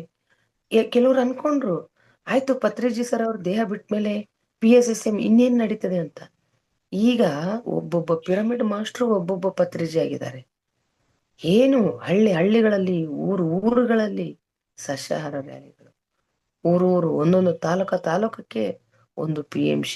ಮೊದಲು ಒಂದು PMC, ಈಗ 100 PMC Bagalkot, PMC Mysuru, PMC Koppal, ಹೀಗೆ ಎಷ್ಟೊಂದು PMCಗಳು ಕೆಲಸ ಮಾಡ್ತಾ ಇದ್ದಾವೆ. ಆದ್ರಿಂದ ಈ ಧ್ಯಾನ ಮಹಾಯಜ್ಞದ ಉದ್ದೇಶ ಆ ಒಂದು ನೆಪದಲ್ಲಿ ಅಲ್ಲಿ ಎಲ್ಲ ಜನರಿಗೆ ಧ್ಯಾನದ ಮಹತ್ವ, ಪಿರಮಿಡ್ ಶಕ್ತಿ ಮಹತ್ವ ತಿಳಿಸ್ಬೇಕು. ಅಜ್ಞಾನದಲ್ಲಿ ಪಾಪ ತಪ್ಪಲ್ಲ, ಅವರಿಗೆ ಗೊತ್ತಿಲ್ಲದೆಯೂ ಈ ರೀತಿ ತಿಂತ ಇದ್ದಾರೆ. ನೀವು ಸಸ್ಯಾಹಾರವನ್ನೇ ಸರಿಯಾಗಿ ಸೇವಿಸಿ ತಿಂದ್ರೆ ಅದರ ಮಹತ್ವ ನಿಮಗೆ ಚೆನ್ನಾಗಿ ಗೊತ್ತಾಗುತ್ತೆ. ಸೊ ಇಲ್ಲಿವರೆಗೂ ಏನಾಗಿದೆ ಇರಲಿ, ಎಗ್ ಕೂಡ ತಿನ್ನಬಾರ್ದು, ತತ್ತಿಯನ್ನು ತಿನ್ನಬಾರ್ದು. ಯಾವ ಪ್ರಾಣಿನೂ ಇನ್ನೊಬ್ಬರ ಪ್ರಾಣಿ ಜೀವದಲ್ಲಿ ಆಟ ಆಡೋದಿಲ್ಲ. ಮನುಷ್ಯ ಅದು ಹೊಟ್ಟೆಪಾಡಿಗಾಗಿ ಇನ್ನೊಂದು ಜೀವಿನ ಸಾಯಿಸೋದು ಅಂದ್ರೆ ಎಷ್ಟು ಕರ್ಮ, ಕೇವಲ ಹೊಟ್ಟೆಪಾಡಿಗಾಗಿ. ಆದ್ರಿಂದ ನೀವು ಮೂಲತಃ ಎಲ್ಲಿಯವರಾಗಿರ್ಲಿ, ಹೇಗೆ ಇರಲಿ, ಪ್ರತಿದಿನ ಧ್ಯಾನ ಮಾಡಿ. 1 ತಾಸು ಧ್ಯಾನ, ಸಾಧ್ಯವಾದ್ರೆ ಆಗಾಗ ಮೌನ ಮಾಡಬೇಕು. ಮತ್ತೆ ಪತ್ರಿಕೆಯಲ್ಲಿ ಬಂದದ್ದಲ್ಲ, ಎಷ್ಟು ಸಾಧ್ಯ ಅಷ್ಟು ಸಾತ್ವಿಕ ಆಹಾರ ಜೊತೆಗೆ ಪತ್ರಿಜಿ ಸರ್ ಅವರು ಹೇಳಿದಂತೆ ಧ್ಯಾನ, ಸ್ವಾಧ್ಯಾಯ, ಸಜ್ಜನ ಸಾಂಗತ್ಯ, ಸತ್ಯವನ್ನು ತಿಳಿದವರೊಂದಿಗೆ ಸಾಂಗತ್ಯ. ನಾವು ಪ್ರತಿದಿನ ಕಡ್ಡಾಯವಾಗಿ 3 ಮಾಡಬೇಕು. ಕಡ್ಡಾಯವಾಗಿ ಧ್ಯಾನ, ಸ್ವಾಧ್ಯಾಯ, ಸಜ್ಜನ ಸಾಂಗತ್ಯ. ಕೆಲವರಿಗೆ ಓದಕ್ ಬರಂಗಿಲ್ಲ ಅಂದ್ರೆ ಪಿರಮಿಡ್ ಮಾಸ್ಟರ್ಗಳೇ ನೇರವಾಗಿ ಅದನ್ನ ರೆಕಾರ್ಡ್ ಮಾಡಿ ಹಾಕ್ತಾ ಇದ್ದಾರೆ ಯೂಟ್ಯೂಬ್ನಲ್ಲಿ. ಆಮೇಲೆ ಕೂಡ ಸಿಗುತ್ತೆ, ಮಾತಾಡ್ಕೋಬಹುದು ನಾವು. ಹೀಗೆ ನಮ್ಮ ಜನ್ಮ ಬಂದಿದ್ದೀವಿ, ಸಾರ್ಥಕ ಪಡಿಸ್ಕೋಬೇಕು ನಮ್ಮ ಜನ್ಮವನ್ನು. ಹೇಗೋ ಸುಮ್ಮನೆ ಪ್ರಾಣಿಗಳ ತರ ಬದುಕೋದಲ್ಲ. ಬೆಳಗ್ಗೆ ಎದ್ದೆ, ಟಿಫಿನ್ ಮಾಡಿದೆ, ನಾಷ್ಟ ಮಾಡಿದೆ, ಕಾಲೇಜಿಗೆ ಹೋದೆ, ಬಂದೆ, ಇದು ಅಲ್ಲವೇ ಅಲ್ಲ. ಸೊ ನಾವು ಇನ್ನೊಂದು ಮುಖ್ಯವಾದ ಮಾತು ಅಂದ್ರೆ, ಬುದ್ಧನಿಗೆ ಒಬ್ಬ ಹುಡುಗ ಬಂದು ಕೇಳ್ತಾನಂತೆ, ನೀವು ಶಾಕಾಹಾರ ನೀವು ಬುದ್ಧನಿಗೆ ಒಬ್ಬ ಹುಡುಗ ಏನ್ ಕೇಳ್ತಾನಂದ್ರೆ, ನೀವು ಧ್ಯಾನ ಇಷ್ಟೆಲ್ಲ ಮಾಡಿದಿರಲ್ಲ, ಏನ್ ಗಳಿಸಿದಿರಿ ಅಂತ. ಅವಾಗ ಬುದ್ಧ ಹೇಳ್ತಾನೆ, ನಾನು ಧ್ಯಾನದಿಂದ ಏನೂ ಗಳಿಸಿಲ್ಲ, ಕಳ್ಕೊಂಡಿದ್ದೀನಿ. ಆ ಹುಡುಗನಿಗೆ ಕುತೂಹಲ, ಏನ್ ಕಳ್ಕೊಂಡ್ರಿ? ಕೋಪ ಕಳ್ಕೊಂಡೆ, ಅಹಂಕಾರ ಕಳ್ಕೊಂಡೆ, ದುರಾಸೆ, ದುಃಖ, ಭಯ, ಇವೆಲ್ಲವು. ಹಾಗಾದ್ರೆ ಎಲ್ಲವನ್ನ ಕಳ್ಕೊಂಡು ಪಾಸಿಟಿವ್ ಅನ್ನ ಪಡ್ಕೊಂಡು ನಾವೇ ದೈವ ಸ್ವರೂಪರೆಂದು ಕೆಲಸ ಮಾಡ್ತಾ ಹೋದ್ರೆ ಅದೆಷ್ಟು ಚೆನ್ನಾಗಿರುತ್ತೆ. ಅದರಿಂದ ಎಲ್ಲರೂ ಧ್ಯಾನ ಮಾಡಿ ಸಸ್ಯಾಹಾರಿಗಳಾಗಿರಿ ಮತ್ತು ಜೀವನವನ್ನು ಅತ್ಯದ್ಭುತವಾಗಿ ಜೀವಿಸಿ ಅಂತ ಹೇಳ್ತಾ ಇದ್ದೀನಿ. ನನಗೆ ಅವಕಾಶ ಕೊಟ್ಟ ಲಲಿತಾ ಪವಾರ್ ಮೇಡಮ್ ಅವರಿಗೂ, ಮುಖ್ಯವಾಗಿ ಏಕನಾಥ್ ಸರ್ ಅವರಿಗೆ, ಅವರಿಬ್ರು ಸ್ಥಳೀಯರು ಮಾಡುವ ಎಲ್ಲ ಕೆಲಸಕ್ಕೆ ನಿಜವಾಗ್ಲೂ ನಾವೆಲ್ಲರೂ ಸಪೋರ್ಟ್ ಕೊಡೋಣ. ಏಕನಾಥ್ ಸರ್ ಅಲ್ಲೆಲ್ಲ ವ್ಯವಸ್ಥೆ ಮಾಡ್ತಾ ಇದ್ದಾರೆ ಸ್ಥಳದಲ್ಲಿ. ಲಲಿತಾ ಪವಾರ್ ಮೇಡಮ್ ಬೆಂಗಳೂರಿಂದ ಬರ್ತಾ ಇದ್ದಾರೆ, ಒಂದು ದೊಡ್ಡ ತಂಡ ಕಟ್ಟಿಕೊಂಡು. ನೋಡ್ರಿ, ಇಷ್ಟು ದೂರ ಬಂದು ಕಾರ್ಯಾಗಾರ ಮಾಡೋದಂದ್ರೆ ಸುಮ್ಮನೆ ಅಲ್ಲ. ನಾವು ಕೂಡ ಇಂಥ ಧ್ಯಾನ ಯಜ್ಞದಲ್ಲಿ ಭಾಗವಹಿಸಬೇಕು. ಅಲ್ಲಿ ಹೆಚ್ಚು ಶಕ್ತಿ ಬರ್ತದೆ ಸಾಮೂಹಿಕ ಧ್ಯಾನದಲ್ಲಿ.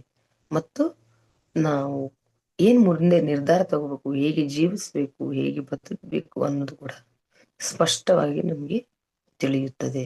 ಆದ್ರಿಂದ ನಿಮಗೆ ಎಲ್ರಿಗೂ ಒಂದೇ ವಿನಂತಿ, ಧ್ಯಾನ ಮಾಡಿ, ಆಗಾಗ ಮೌನ ಮಾಡಿ, ಸ್ವಾಧ್ಯಾಯ ಮಾಡಿ, ಸಜ್ಜನ ಸಾಂಗತ್ಯದಲ್ಲಿ ಇರಿ ಅಂತ ಹೇಳ್ತಾ, ನನ್ನ ಅನುಭವವನ್ನ ಹೇಳೋದಕ್ಕೆ, ಸ್ವಾಧ್ಯಾಯ ಅಂದ್ರೆ ಪುಸ್ತಕ ಓದ್ಬೇಕು, ಸಜ್ಜನ ಸಾಂಗತ್ಯ ಅಂದ್ರೆ ಬೇರೆಯವರ ಅನುಭವಗಳನ್ನ ಕೇಳಿಸ್ಕೋಬೇಕು, ನಾವೇ ಎಷ್ಟು ಸಾಧ್ಯ ಅಷ್ಟು ನಮಗೆ ಸಮಯ ಸಿಕ್ಕಾಗಿಲ್ಲ ವ್ಯರ್ಥ ಮಾತುಗಳನ್ನಾಡದೆ ಧ್ಯಾನಕ್ಕೆ ಬಳಸ್ಕೋಬೇಕು, ಸ್ವಾಧ್ಯಾಯಕ್ಕೆ ಬಳಸ್ಕೋಬೇಕು. ಹೀಗೆ ಪತ್ರಿಜಿಯವರು ಈ ಮೂಮೆಂಟ್ ಅನ್ನು ಅಂದಾಗಲೇ ನಾವು ಸರಿಯಾದ ದಾರಿ, ಇಲ್ಲಾಂದ್ರೆ ನಾವು ಮಾಯೆಯಲ್ಲಿ ಬೀಳ್ತೀವಿ. ಆದ್ರಿಂದ ಇಷ್ಟೆಲ್ಲ ನನ್ನ ಅನುಭವಗಳನ್ನ ಒಂದು ಈ PMC ಮೂಲಕ ಹಂಚಿಕೊಳ್ಳೋದಕ್ಕೆ ಅವಕಾಶ ಕೊಟ್ಟಂತಹ ಈ ವೇದಿಕೆಗೆ ವಂದಿಸಿ, ನಿಮಗೇನಾದ್ರೂ ನನ್ನ ಜೊತೆ ಇದರಲ್ಲಿ ಏನಾದ್ರೂ ಪ್ರಶ್ನೆ ಕೇಳೋಕಿದ್ರೆ ಕೇಳಬಹುದು.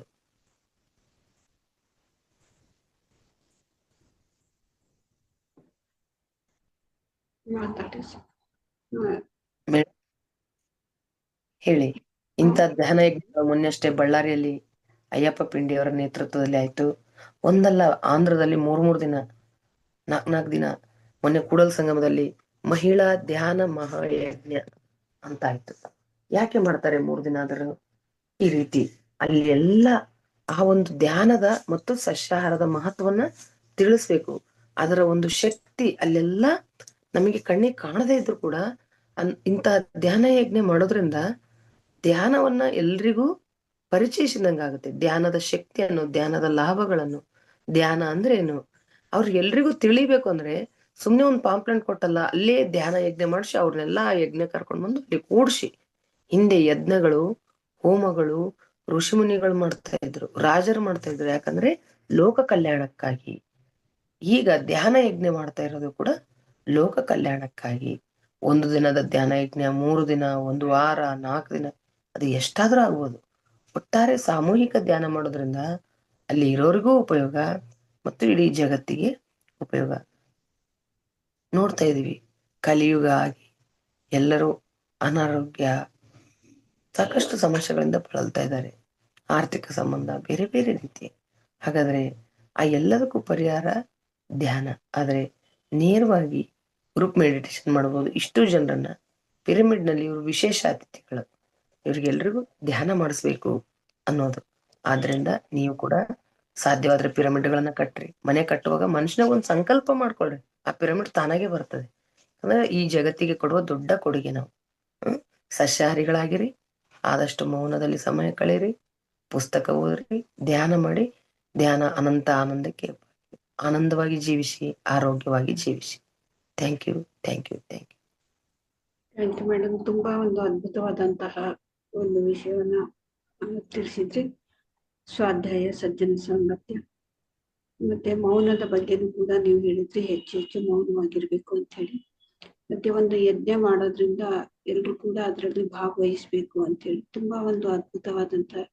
ಮತ್ತೆ ನೀವು ಕೂಡ ಧ್ಯಾನಕ್ಕೆ ಬಂದಿರೋದು ಡೌಟ್, ಏನು ಇಷ್ಟು ಕಣ್ ಮುಚ್ಕೊಂಡು ಕೂತ್ಕೊಂಡ್ರೆ ಏನು ಸಿಗತ್ತೆ ಅಂತೇಳಿ. ಆದ್ರೂ ಕೂಡ ಮಾಡ್ತಾ ಮಾಡ್ತಾ ಮಾಡ್ತಾ ನಿಮ್ಗೆ ಅದರ ಒಂದು ಅನುಭವ ಆಗ್ತಾ ಆಗ್ತಾ ನೀವು ಕೂಡ ನಿಮ್ಮ ಕಾಲೇಜಲ್ಲಿ ಫಸ್ಟ್ ಶುರು ಮಾಡಿದ್ರಿ, ಆಮೇಲೆ ನಮ್ಮ ಮಕ್ಕಳಿಗೆ ಯಾಕೆ ಬೇರೆಯವ್ರಿಗೂ ಕೂಡ ಅದು ಹೋಗ್ಲಿ ಅಂತೇಳಿ ಎಲ್ಲಾ ಕಡೆನೂ ಪ್ರಚಾರ ಮಾಡ್ತಾ ಮಾಡ್ತಾ ನಿಮ್ಮ ಒಂದು ಅದ್ಭುತವಾದಂತ ಒಂದು ಜೀವನ ನಿಮ್ದ ಆಯ್ತು ಅಂತ ಹೇಳಿ ತುಂಬಾ ಅದ್ಭುತವಾಗಿ ತಿಳಿಸ್ಕೊಟ್ರಿ ಮೇಡಮ್. ನಿಮ್ಗೆ ಧನ್ಯವಾದ. PMC ಟೀಮ್ ವತಿಯಿಂದ ಮತ್ತೆ ಸಾಗರ್ ಟೀಮ್ ವತಿಯಿಂದ ಧನ್ಯವಾದ ಮೇಡಮ್. ಮತ್ತೆ ಮಾರ್ಚ್ 14ನೇ ತಾರೀಕು ತಪ್ಪದೆ ನೀವೆಲ್ಲರೂ ಕೂಡ ಬಂದು ಭಾಗವಹಿಸ್ಬೇಕಂತ ಹೇಳಿ ವಿನಂತಿಸ್ಕೊಳ್ತಾ ಇದ್ದೀವಿ. Thank you madam. Masters madam ಅವ್ರ ಹತ್ರ ಮಾತಾಡಬಹುದು.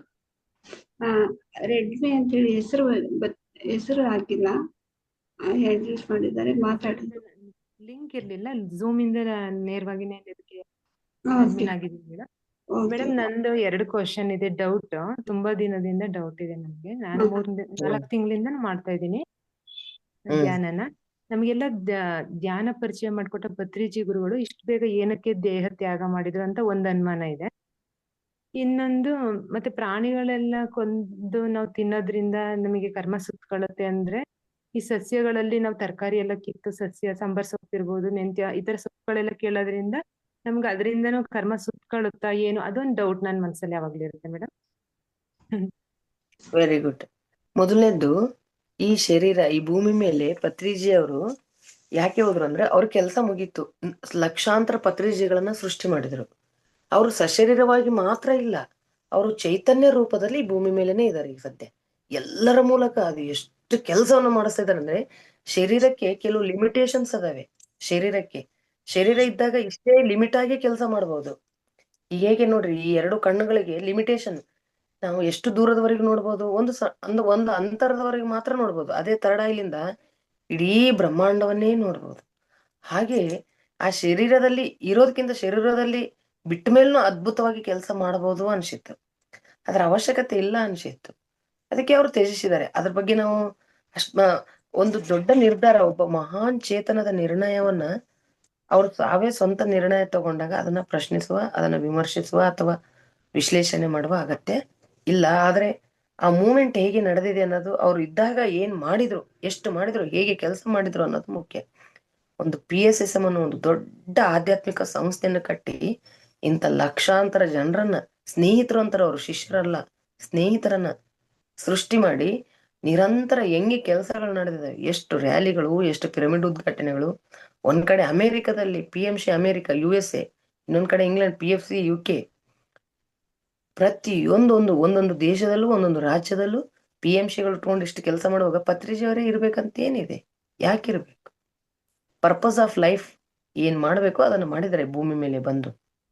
ಅದೊಂದು ಉನ್ನತ ಲೋಕದ ಚೈತನ್ಯ. ಮತ್ತೆ ಆ ಲೋಕದಲ್ಲಿ ಅವ್ರದೇ ಆದ ಕೆಲಸಗಳಿರ್ತವೆ. ಅವರು ಸಶರೀರವಾಗಿಲ್ಲ, ಆದ್ರೆ ಚೈತನ್ಯ ರೂಪದಲ್ಲಿ ಇದ್ದಾರೆ. ಇನ್ನು ಎರಡನೇದ್ದು, ನೀವು ಹೇಳ್ತೀರಿ ಪ್ರಾಣಿಗಳು, ಸಸ್ಯಗಳು. ಇವತ್ತೇ ನನ್ನ ಸ್ಟೇಟಸ್ ನಲ್ಲಿ ಆ ವಿಡಿಯೋ ಇಟ್ಟಿದ್ದೀನಿ. ಒಬ್ಬ ಮಹಾತ್ಮ ಅದ್ರ ಬಗ್ಗೆ ಹೇಳಿದೆ. ಪ್ರಾಣಿಗಳಿಗೆ ಮೆದುಳಿದೆ, ಸಸ್ಯಗಳಿಗೆ ಮೆದುಳಿಲ್ಲ. ಹಾಗಿದ್ರೆ ಇವು ಕಣ್ಣೀರಿಡ್ತವೆ, ಅವು ಏನಿಲ್ಲ. ಆ ಸಸ್ಯಗಳು ಆಹಾರಕ್ಕಾಗಿಯೇ ಹುಟ್ಟಿರುವಂಥದ್ದು.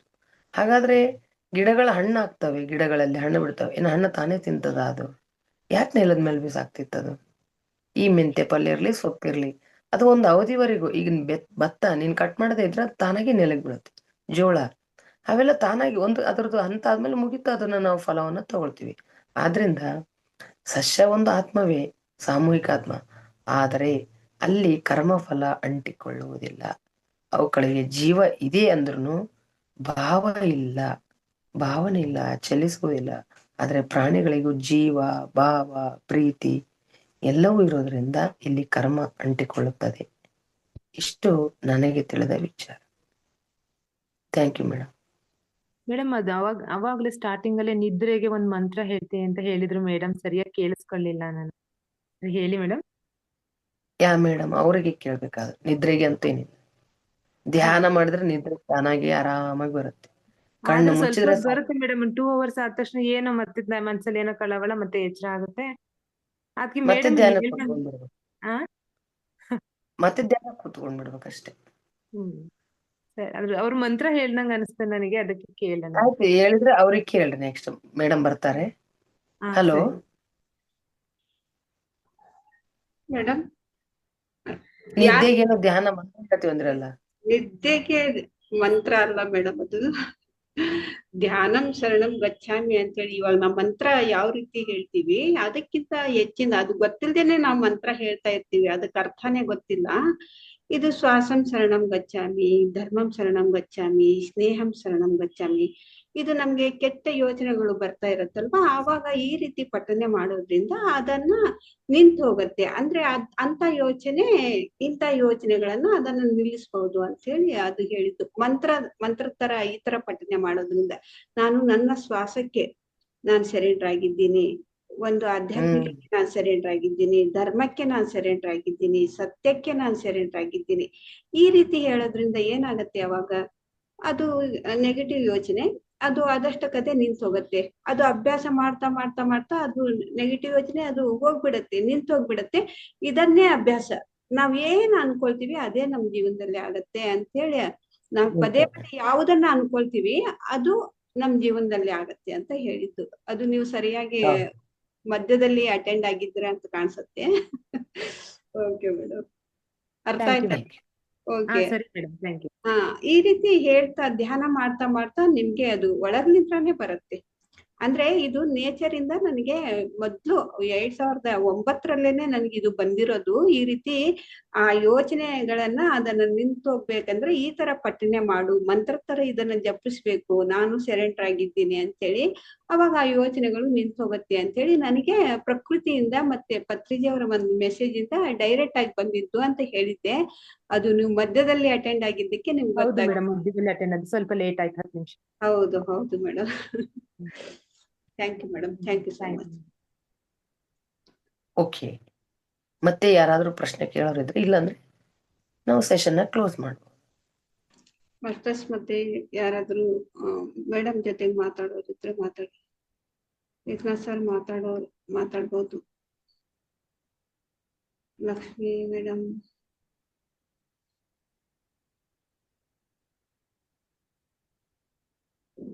Rajeshwari madam, Okay. Patil madam ಮಾತಾಡಿ ಮೇಡಮ್. ನಮಸ್ತೆ ಮೇಡಮ್, ಮಾತಾಡಿ ಮೇಡಮ್.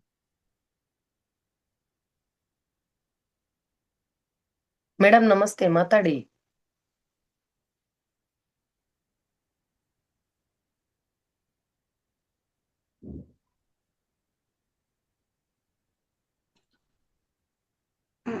ಯಾರಾದ್ರೂ ಮಾತಾಡೋರಿದ್ರೆ ಮಾತಾಡ್ಬಹುದು ಮೇಡಮ್ ಅವ್ರ ಜೊತೆಗೆ. ಹೇಗಿತ್ತು ಕ್ಲಾಸು? ಇಷ್ಟು ಚೆನ್ನಾಗಿ ಅದ್ಭುತವಾದಂತ ವಿಷಯವನ್ನ ತಿಳಿಸಿದ್ದಾರೆ ಮೇಡಮ್ ಅವರು. ಮೌನದ ಬಗ್ಗೆ ಹೇಳಿದ್ರು, ಸ್ವಾಧ್ಯಾಯ. ಮೇಡಮ್ ಮಾತಾಡಿ madam, Rajeshwari madam.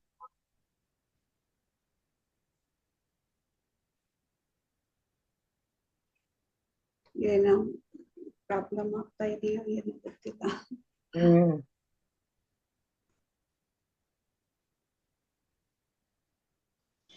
Okay masters.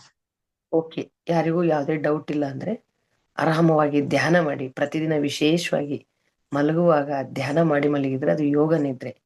ಯಾವ್ದ್ಯಾವ್ದೋ ಆಲೋಚನೆ ಮಾಡ್ತಾ ನಿನ್ನೆಯ ನಾಳೆಯ ಆಲೋಚನೆಯಲ್ಲಿರಬಾರ್ದು. ಪ್ರತಿ ಕ್ಷಣ ನಾವು ವರ್ತಮಾನದಲ್ಲಿ ಬದುಕಬೇಕು. ಆಮೇಲೆ ನಮ್ಮ ವಾಸ್ತವಕ್ಕೆ ನಾವೇ ಕಾರಣಕರ್ತರು, ನಾವು ಸೃಷ್ಟಿಕರ್ತರು. ಏನ್ ಆಲೋಚಿಸ್ತೀವೋ ಅದೇ ಜೀವನದಲ್ಲಿ ಆಗುತ್ತೆ. ಪಾಸಿಟಿವ್ ಆಗಿ ಆಲೋಚನೆ ಮಾಡಿ, ಒಳ್ಳೆಯ ಆಲೋಚನೆಗಳನ್ನೇ ಮಾಡಿ. ನೀವು ಇದೀಗ ಧ್ಯಾನ ಮಾಡಿ, ಮತ್ತೆ ಎಷ್ಟೇ ಸಲ ಮಾಡಿದ್ರು ಧ್ಯಾನ ಮಾಡಿ ರಾತ್ರಿ ನಿದ್ರೆಗೆ ಜಾರಬೇಕು. ಅದು ಯೋಗ ನಿದ್ರೆ ಆಗುತ್ತೆ. ಮತ್ತೆ ಬೆಳಗ್ಗೆ ಎಷ್ಟು ಗಂಟೆಗೆ, 3 ಗಂಟೆ ಆದ್ರೆ 3 ಗಂಟೆ, 4 ಗಂಟೆಗೆ ಬ್ರಾಹ್ಮಿ ಮುಹೂರ್ತದಲ್ಲಿದ್ದು ಧ್ಯಾನವನ್ನ ಮಾಡ್ರಿ. ಹನುಮ ಸಾಗರದ ಕಾರ್ಯಕ್ರಮಕ್ಕೆ ಎಲ್ರಿಗೂ ಬನ್ನಿ ಅಂತ ಹೇಳ್ತಾ ನನ್ನ ಮಾತುಗಳಿಗೆ ಪೂರ್ಣ ವಿರಾಮ ಇಡ್ತಾ ಇದ್ದೀನಿ. ಧನ್ಯವಾದ. Thank you madam, thank you so much. Masters ಮತ್ತೆ ಮೇಡಮ್ ಅವರ ಎಲ್ಲರ ಒಂದು ಪರವಾಗಿ ಮೇಡಮ್ ಅವ್ರಿಗೆ ಧನ್ಯವಾದವನ್ನು ತಿಳಿಸೋಣ. ಹಾಗೆ ಮತ್ತೆ ನಾಳೆ ಬೆಳಿಗ್ಗೆ ಮಧುರವಾದ ಸಂಗೀತದೊಂದಿಗೆ ಧ್ಯಾನವನ್ನು ಪ್ರಾರಂಭಿಸೋಣ. ನಾಳೆ ಬೆಳಿಗ್ಗೆ 5ರಿಂದ 6 ತನಕ. ಅಲ್ಲಿವರೆಗೂ ಎಲ್ರಿಗೂ ಕೂಡ ಧನ್ಯವಾದ. ಶುಭರಾತ್ರಿ. Thank you madam, thank you so much. ನಿಮ್ಮ ಅಮೂಲ್ಯವಾದಂತಹ ಸಮಯವನ್ನು ಕೊಟ್ಟು ಅದ್ಭುತವಾದಂತಹ ವಿಷಯವನ್ನು ತಿಳಿಸಿದ್ರಿ. Thank you, thank you, thank you so much. Thank you.